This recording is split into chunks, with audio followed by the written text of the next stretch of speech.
یا نبی سلام علیکہ، یا رسول سلام علیکہ۔ درود پاک پڑھنے میں صلی اللہ علیہ نبی الامی وآلہ صلاۃ و سلام علیکہ یا رسول اللہ صلی اللہ تعالی علیہ وسلم۔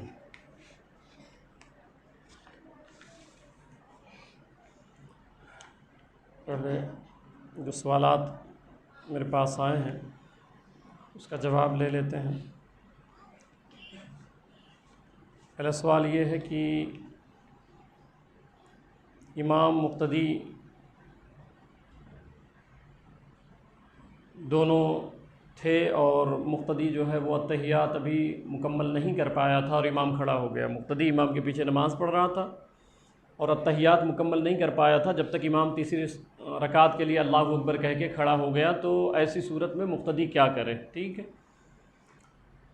تو ایسی صورت میں مقتدی پر لازم ہے کہ وہ اتحیات مکمل کر لے۔ ٹھیک ہے، وہ بیٹھا رہے، امام اگرچہ اللہ اکبر کہہ کے کھڑا ہو گیا ہے مگر مقتدی اتحیات مکمل کر لے۔ کیوں؟ کیونکہ اتحیات کا پڑھنا واجب ہے، تو وہ مکمل کر لے، اس کے بعد وہ جو ہے وہ کھڑا ہو جاوے۔ ٹھیک ہے، اچھا، دعائے قنوت میں امام رکوع میں چلا گیا جبکہ ابھی مقتدی کی دعائے قنوت مکمل ہی نہیں ہوئی تھی۔ جو وطر کی نماز ہوتی ہے تو امام صاحب جو ہے وہ رکوع میں چلے گئے اور آپ میں سے کوئی ایسے تھے جو ابھی دعائے قنوت ہی پڑھ رہے تھے، تو ایسی صورت میں کیا کریں؟ تو ایسی صورت میں اگر امام چلا گیا ہے رکوع میں تو آپ اس کے ساتھ ہی رکوع میں چلے جائیں۔ ٹھیک ہے، اگرچہ آدھی ہی دعائے قنوت آپ کی ہوئی تھی، امام رکوع میں چلا گیا ہے تو آپ رکوع میں چلے جائیں اور آپ کی نماز ہو جائے گی، اس میں سجدے سو کی بھی ضرورت نہیں ہے۔ ایک مسئلہ اور سن لیں کہ اگر آپ امام کے پیچھے نماز پڑھتے ہیں اور آپ سے کوئی واجب بھی چھوٹ جاتا ہے، آپ مقتدی ہیں، امام کے پیچھے نماز پڑھ رہے ہیں اور کوئی آپ سے واجب بھی چھوٹ گیا ہے، تب بھی آپ پر سجدے سو واجب نہیں ہے، امام کے صدقے میں آپ کی نماز ہو جائے گی۔ اب سوچیں کہ امام کتنا بڑا ہوتا ہے، یہ تو آج کھلونا بنایا گیا ہے نا، ورنہ امام وہ ہوتا ہے کہ اس کے صدقے میں اگر آپ کی واجب چھوٹے تو نماز ہو جاتی ہے۔ ٹھیک ہے، اچھا، ایک سوال ہے کہ سوشل میڈیا پر جو ہے پوسٹ کرتے ہیں لوگ، ایک دوسرے کو کہتے ہیں کہ بھئی حضور صلی اللہ علیہ وسلم نے یہ فرمایا، یہ مبارکباد ہے، اس کا یہ کر دیے تو اس طرح تمہاری بخشش ہو گئی ہے نا، اس قسم کے پوسٹ گردش کرتے ہیں رمضان شریف سے پہلے مبارکباد دینے کے لیے۔ پہلی بات تو یہ کہ صحیح بخاری میں حضور صلی اللہ علیہ وسلم فرماتے ہیں کہ اگر کسی شخص نے کوئی ایسی بات میری طرف منسوب کی جو میری بات نہیں ہے تو سرکار فرماتے ہیں اس کا ٹھکانہ جہنم ہے۔ ٹھیک ہے، اس کا ٹھکانہ جہنم ہے۔ اور حضور صلی اللہ علیہ وسلم دوسری جگہ فرماتے ہیں کہ سب سے بڑا جھوٹا شخص وہ ہے جو بغیر تصدیق کے خبر کو آگے فارورڈ کر دے، کوئی بھی بات آگے بیان کر دے، اس کی تصدیق نہ کرے، وہ سب سے بڑا جھوٹا انسان۔ ٹھیک ہے، تو ایسے پوسٹ قطعاً آپ شیئر نہ کریں۔ میں تو میرے پاس آتا ہے تو میں عموماً سوال کر ہی لیتا ہوں، چاہے جو میں سوال ضرور کرتا ہوں کہ بھئی یہ جو آپ نے بشارت دی کہاں پڑھا ہے؟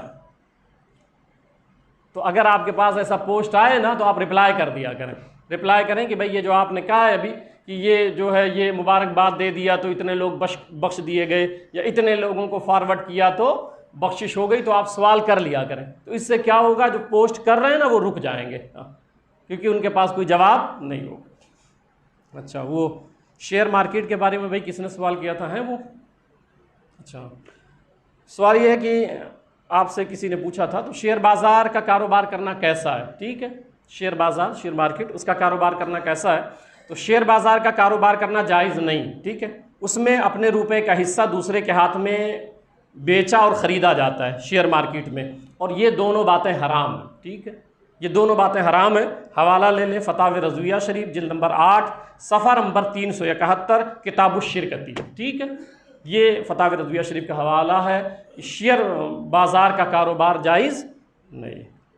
اچھا، ایک سوال اور آیا ہے، اسی سے ملتا جلتا دو سوال ہے وہ، یہ جیون بیمہ جائز ہے یا نہیں؟ لائف انشورنس یہ جائز ہے یا نہیں ہے؟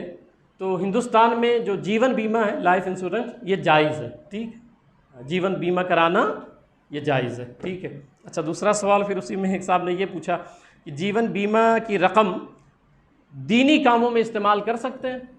جیون بیمہ اگر ہم نے کرا لیا ہے تو اس میں جو رقمیں ملتی ہیں تو کیا اس کا استعمال ہم دینی کاموں میں کر سکتے ہیں؟ جی بالکل کر سکتے ہیں، دینی کاموں میں بھی، دنیاوی کاموں میں بھی، کیونکہ وہ آپ کے لیے حلال ہے اور جائز ہے، ٹھیک ہے، تو وہ کر سکتے ہیں۔ ایک سوال اور ہے تو اسی لیے میں نے اس سوال کو آخر میں رکھا۔ ایک بچے نے پوچھا ہے کہ کیا آمین زور سے کہنا چاہیے؟ آمین زور سے کہنا چاہیے؟ اس پر میں چند حوالہ پیش کرتا ہوں آپ کو، ٹھیک ہے، کیونکہ ویسے بات صرف سمجھا دوں گا ہاں یا نہ تو پھر بات میں مزہ نہیں آتا ہے، دلیل ہونی چاہیے نا ہر بات کی۔ تو صحیح بخاری میں جتنی احادیث آمین بالجہر کی ہیں ان کے بارے میں امام بخاری نے جو باب باندھا ہے الجہر بالتامین، بخاری میں جو ٹائٹل ہے، ٹھیک ہے، تو ٹائٹل یہ دیا ہے امام بخاری نے، مغالطہ کہاں سے ہو رہا ہے؟ جو زور سے آمین کہتے ہیں نا وہ مغالطہ یہاں سے ہو رہا ہے۔ امام بخاری نے ٹائٹل کیا باندھا ہے؟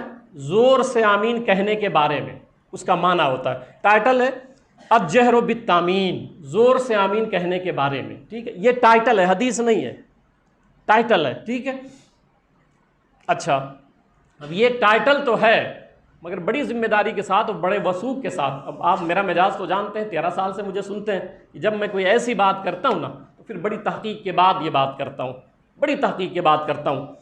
امام بخاری یہ ٹائٹل تو باندھے ہیں کہ زور سے آمین کہنے کے بارے میں، مگر جو نیچے حدیث لائے ہیں نا، ایک حدیث میں بھی یہ ثابت نہیں ہے کہ زور سے آمین کہا جائے۔ اس لیے اگر آپ سے کوئی کہتا ہے نا کہ بخاری میں ہے سرکار نے فرمایا زور سے آمین کو، تو پھر وہ غلط بات کر رہا ہے، اس نے بخاری کو پڑھا نہیں ہے۔ ہاں میں اس پر جو ہے اقوال امام بخاری لائے ہیں، اقوال لائیں، کیا اقوال لائیں؟ اقوال کس کے ہیں؟ حضرت عطا بن یسار کا قول ہے، ابن زبیر کا بیان ہے، حضرت ابو ہریرہ رضی اللہ تعالیٰ عنہ، حضرت نافع کا قول ہے، یہ اقوال ہیں، ٹھیک ہے، اقوال ہیں۔ مگر جو حدیث لائے ہیں اس کے ذیل میں، ٹھیک ہے، وہ حدیث پڑھ کے میں آپ کو سناتا ہوں۔ جو دلیل پیش کی جاتی ہے کہ بخاری میں دیکھیں حدیث پاک ہے زور سے آمین کہنا چاہیے، میاں پوری بخاری میں ایک بھی حدیث ایسی نہیں ہے جس میں یہ واضح ہو کہ زور سے آمین کہنی چاہیے۔ میں نے اس سے پہلے آپ کو بتایا تھا باب کے بارے میں کہ امام بخاری کا اپنا طریقہ تھا، جیسے انہوں نے باب باندھا تھا باب البول قائما وقعودا، قیاما وقعودا، یعنی کھڑے ہو کر کے اور بیٹھ کر پیشاب کرنے کے بارے میں، مگر بیٹھ کر پیشاب کرنے پہ پوری بخاری میں کوئی حدیث نہیں ہے۔ باب میں یہ ہے کہ کھڑے ہو کر اور بیٹھ کر پیشاب کرنے کے بارے میں، مگر بیٹھ کر پیشاب کرنے پہ پوری بخاری میں کوئی روایت نہیں ہے۔ وہ امام بخاری نے باب باندھا ہے، باب باندھا، تو یہاں بھی امام بخاری نے باب تو باندھا ہے کہ زور سے آمین کہنے کے بارے میں، مگر جو نیچے حدیث لائیں نا میں پڑھ کے سناتا ہوں حدیث تاکہ آپ کو سمجھ آئے۔ حدیث شریف کیا ہے؟ عن ابی ہریرہ ان النبی صلی اللہ علیہ وسلم قال اذا آمن الامام فآمنوا فإنه من وافق تامینه تامین الملائکہ غفر له ما تقدم من ذنبہ، یہ روایت ہے بخاری کی جو اس باب کے نیچے آئی ہے۔ ترجمہ یہ ہے کہ جب امام آمین کہے مقتدیوں تم بھی آمین کہو، جس کی آمین فرشتوں کی آمین کے ساتھ مل گئی اس کی زندگی کے سارے پچھلے گناہ معاف کر دیے جائیں گے۔ تو اب یہ ہے کہ آپ آمین کہا کریں، ٹھیک ہے، جب امام صاحب الضالین کہیں تو آپ آمین کہیں۔ آمین ایک یہ جو سورہ فاتحہ ہے نا پورا ایک دعا ہے نا، پھر یہ دعا ہے تو ہم کہتے ہیں آمین، تو مولا ایسا کر دے، آمین، تو اس پر فرشتے بھی کہتے ہیں نا آمین، ہاں مولا ایسا ہو جائے، تو اللہ فرماتا ہے ہاں آمین ایسا ہی ہو جائے، تو آمین کہا کریں، ٹھیک ہے، آمین کہا کریں۔ مگر جو یہ کہا جاتا ہے کہ زور سے آمین کہنے پہ بخاری میں روایت ہے، وہ روایت میں آپ کو پڑھ کے سنایا۔ سرکار فرماتے ہیں اذا آمن الامام، اب ترجمہ کر رہا ہوں، جب امام آمین کہے فآمنوا، تو تم لوگ بھی آمین کہو، فإنہ من وافق تامینہ، تو جس شخص کا آمین کہنا تامین الملائکہ، وافقوا تامینہ تامین الملائکہ، ملائکہ کے آمین کی طرح ہو جائے، ملائکہ کی آمین سے مل جائے۔ اب آپ یہاں مسئلہ سمجھا دیں مجھے کہ فرشتے آمین جو کہتے ہیں آپ کو سنائی دیتا ہے؟ کسی کو سنائی دیتا ہے؟ اب حضور کیا فرماتے ہیں کہ جس کا آمین فرشتوں کی آمین سے مل جائے، تو اس سے تو ہمارا مذہب ثابت ہوتا ہے کہ آمین آہستہ سے کہنا چاہیے، کیونکہ فرشتے آہستہ کرتے ہیں، آہستہ کہتے ہیں آمین، زور سے نہیں کہتے ہیں۔ تو سرکار نے فرمایا جس کا آمین کہنا فرشتوں سے مل جائے، تو فرشتے آمین کے آہستہ کہتے ہیں، ہمیں بھی آہستہ کہنا چاہیے۔ جو دلیل آپ لاتے ہو کہ زور سے کہنا چاہیے، وہی دلیل میں پڑھ رہا ہوں کہ آہستہ کہنا چاہیے، آہستہ کہنا چاہیے۔ اور پھر اس پر صلہ کیا ملتا ہے؟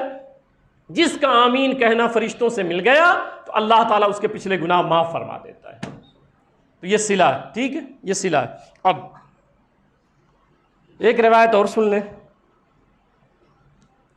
وہ روایت یہ ہے، اسی طرح باب نمبر 113، یہ باب نمبر تھا 111 جو میں نے ابھی حدیث پڑھی، ٹھیک ہے۔ اب باب نمبر 113 ہے، جہر المامون بالتامین، مقتدی اونچی آواز سے آمین کہے، یہ بھی ٹائٹل ہے۔ یہ آپ سمجھ رہے ہیں نا میری بات، یہ ایک ٹائٹل ہے۔ میں اس لیے علمی گفتگو یہ چند دنوں سے کر رہا ہوں کہ کم سے کم آپ کو سمجھ آئے کہ آپ کو کس طرح لوگ کس طرح دھوکہ دے دیتے ہیں، کچھ بھی بیان کر دیتے ہیں۔ اچھا وہ بیچارے ان کو بھی نہیں پتہ ہوتا ہے، بس وہ سن لیے، سن کر کے آگے بیان کر دیے۔ اب وہ بخاری تو بیچارے وہ پڑھ بھی نہیں سکتے نا، عربی ان کو آتی نہیں ہے۔ تو اب یہ جو ہے نا جہر المامون بالتامین، مقتدی اونچی آواز سے آمین کہنے کے تحت امام بخاری یہ باب باندھے، ٹائٹل باندھے۔ اب اس کو حدیث پڑھ لیتے ہیں ہم لوگ کہ اس میں ہے کیا؟ پہلی والی میں ملا کیا زور سے کہنے والی آمین والی بات؟ ملی بات نہیں نا۔ اب چلیں یہ دوسرا باب لے لیتے ہیں، ہو سکتا ہے اس میں مل جائے، ٹھیک ہے۔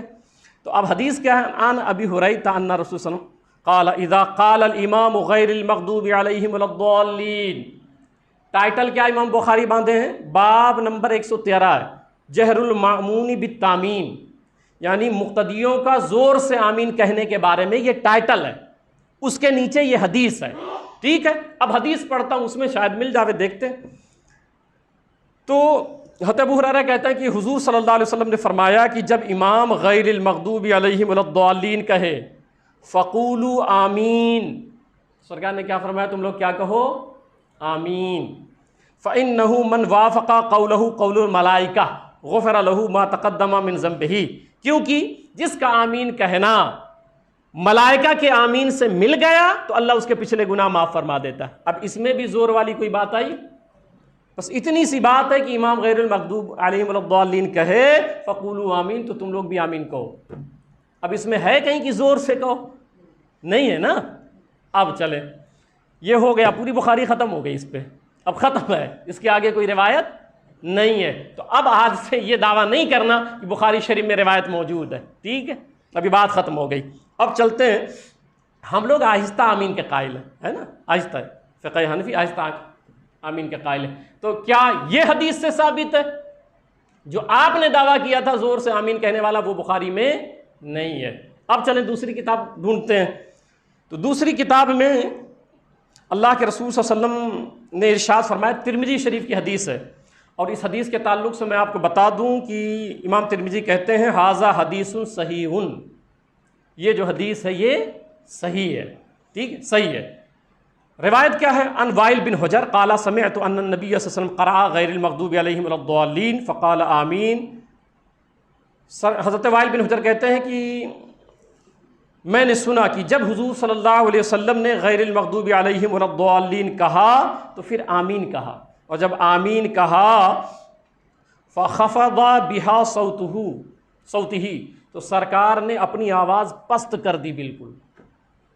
اب یہ اپنی دلیل ہے، حدیث ترمذی، حدیث صحیح ہے کہ سرکار نے بہت آہستہ آمین کہی، ادھر پتہ ہی نہیں ہے کہ آمین زور سے کہنا ہے یا آہستہ، بس یہ آمین کہنا ہے۔ تو وہ حدیث تو آمین کے فضیلت پر ہے جو بخاری میں، آمین کی فضیلت پر ہے، اور آمین آہستہ کرنی ہے یہ ترمذی کی حدیث ہے، یہ ترمذی کی حدیث ہے، اسی لیے ہم لوگ آہستہ آمین کہتے ہیں، آہستہ آمین کہتے ہیں۔ اب اس پر دو تین روایتیں پیش کر دیتا ہوں تاکہ یہ بات جو ہے آج ختم ہو جائے، ٹھیک ہے۔ وہ یہ روایت یہ ہے کہ حضرت ابو وائل روایت کرتے ہیں، میں عربی عبارت نہیں پڑھ رہا ہوں، صرف ترجمہ بتا رہا ہوں آپ کو، ٹھیک ہے۔ روایت کرتے ہیں کہ حضرت علی حضرت عبداللہ بن مسعود رضی اللہ تعالیٰ عنہما تسمیہ یعنی بسم اللہ الرحمن الرحیم، تعوذ یعنی اعوذ باللہ من الشیطان الرجیم، اور تامین یعنی آمین بلند آواز سے نہیں کہتے تھے۔ حضرت علی رضی اللہ تعالیٰ عنہ، حضرت عبداللہ بن مسعود رضی اللہ تعالیٰ عنہ، اور خود حضور کا فرمان میں نے آپ کو ترمذی کی حدیث سے بتا دیا جو حدیث صحیح ہے کہ حضور صلی اللہ علیہ وسلم خود آہستہ کہتے تھے، حضرت عبداللہ بن مسعود بھی آہستہ آمین کہتے تھے، حضرت مولا علی رضی اللہ تعالیٰ عنہ بھی آمین آہستہ کہتے تھے، اور کون کون سی چیز آہستہ کہتے تھے؟ تسمیہ، بسم اللہ الرحمن الرحیم۔ اچھا یہاں ایک بات اور سن لیں کہ روایتوں میں جیسے صحابہ کا قول ہے کہ سرکار نے زور سے کہا، ٹھیک ہے، روایت تو میں نے پڑھ کے سنا دی، وہ قول پر گفتگو کر رہا ہوں، یہ قول ہے یہ کہ سرکار نے زور سے آمین کہی، تو وہ کوئی قول پیش کر دے آپ کے سامنے کہ امام بخاری دیکھیں قول تو لائیں نا صحابہ کا، روایت میں اگرچہ نہیں ہے۔ تو میں آپ کو بتاؤں اگر بات یہ ہے نا تو پھر اسی صحائف ستہ میں یہ ہے کہ حضور صلی اللہ علیہ وسلم کبھی ثنا جو پڑھتے ہیں نا سرکار زور سے پڑھیں، التحیات کبھی سرکار زور سے پڑھیں، دعا جو پڑھی جاتی کبھی زور سے پڑھیں، تو کیا سنت زور سے پڑھنا ہے؟ آپ بتائیں مجھے، نہیں نا، التحیات سنت جو ہے وہ زور سے پڑھنا ہے، سنت کیا ہے؟ آہستہ پڑھنا ہے۔ پھر سرکار کیوں پڑھے؟ بیان جواز کے لیے۔ سرکار یہ بتا رہے تھے صحابہ کو کہ یہ جو میں خاموش کھڑا رہتا ہوں اور پھر الحمد و زور سے پڑھتا ہوں، تو تم یہ نہ سمجھو کہ میں چپ کھڑا رہتا ہوں، اس بات کو ظاہر کرنے کے لیے ثنا زور سے پڑھ دیتے تھے کہ بھئی اس میں بھی میں چپ نہیں کھڑا رہتا ہوں بلکہ اس میں ثنا پڑھتا ہوں۔ یہ بیان جواز کے لیے رہتا تھا، حضور صلی اللہ علیہ وسلم کا عمل بیان جواز کے لیے رہتا تھا، یہ سنت نہیں ہے۔ اب کوئی ثنا زور سے پڑھتا ہے؟ نہیں پڑھتا ہے۔ التحیات زور سے پڑھتا ہے؟ نہیں پڑھتا۔ بھائی سنت یہ ہے ہی نہیں، تو پھر آمین زور سے کیوں؟ تو میں عرض کر رہا تھا کہ آہستہ آمین کہنی چاہیے۔ پھر ان ابراہیم قال خمس یخفین سبحانک اللہم بحمدک وتعوذ و آمین اللہم ربنا ولک الحمد، رواہ عبد الرزاق، ٹھیک ہے، وہ بسم اللہ الرحمن الرحیم۔ امام نخعی روایت کرتے ہیں 5 چیزوں میں اخفا کیا جائے گا، 5 چیزیں آہستہ کہی جائیں گی، اس میں آواز نہیں، 5 چیزیں۔ اب 5 کیا کیا ہیں؟ پہلا ہے سبحانک اللہم و بحمدک، یعنی ثنا، ٹھیک ہے، دیکھتے جائیں آپ، آہستہ کہنا ہے۔ پھر تعوذ یعنی اعوذ باللہ، ٹھیک ہے، اور اس کے بعد تسمیہ یعنی بسم اللہ الرحمن الرحیم۔ اب یہ آہستہ ہی تو آپ لوگ پڑھتے ہیں نا، تو یہ 3-4 آہستہ پڑھتے ہیں۔ پھر آگے تحمید یعنی ربنا ولک الحمد، ٹھیک ہے، اور پھر تامین یعنی آمین۔ تو اب 4 آپ تو آہستہ کہتے ہو، مگر 5واں زور سے پھر کیوں؟ جبکہ ہے 5 اخفا کیا جائے، 5 آہستہ پڑھا جائے، ٹھیک ہے۔ اور پھر ابی وائل قال کان عمر وعلی لا یجہران، حضرت عمر اور حضرت علی رضی اللہ تعالیٰ عنہ تسمیہ اور تعوذ اور تامین بلند آواز سے نہیں کہتے تھے۔ صاف لفظ لکھا ہوا ہے کہ نہ وہ اعوذ باللہ زور سے کہتے تھے، نہ بسم اللہ زور سے کہتے تھے، اور نہ ہی آمین زور سے کہتے تھے، ٹھیک ہے۔ آخری روایت سن لیں۔ ان ابراہیم قال عمر 4 یخفین عن الامام، اب دیکھیں لفظ بھی آ گیا وہ جس کے آپ متلاشی تھے۔ حضرت ابراہیم روایت کرتے ہیں کہ حضرت عمر نے فرمایا 4 چیزوں کو امام سے آہستہ کہا جائے گا، یعنی مقتدی جو ہے وہ آہستہ کہے گا۔ کیا؟ تعوذ اعوذ باللہ من الشیطان الرجیم، تسمیہ بسم اللہ الرحمن الرحیم، تامین یعنی آمین، اور تحمید یعنی اللہم ربنا ولک الحمد۔ اگر آپ پیچھے پڑھ رہے ہیں تو آپ یہ آہستہ کہیں گے، ٹھیک ہے۔ اتنی واضح بات ہے، یہ اتنی واضح دلیل ہے کہ ہمیں آمین آہستہ کہنا ہے، اعوذ باللہ آہستہ پڑھنا ہے، ثنا آہستہ پڑھنا ہے، ٹھیک ہے۔ تو یہ چند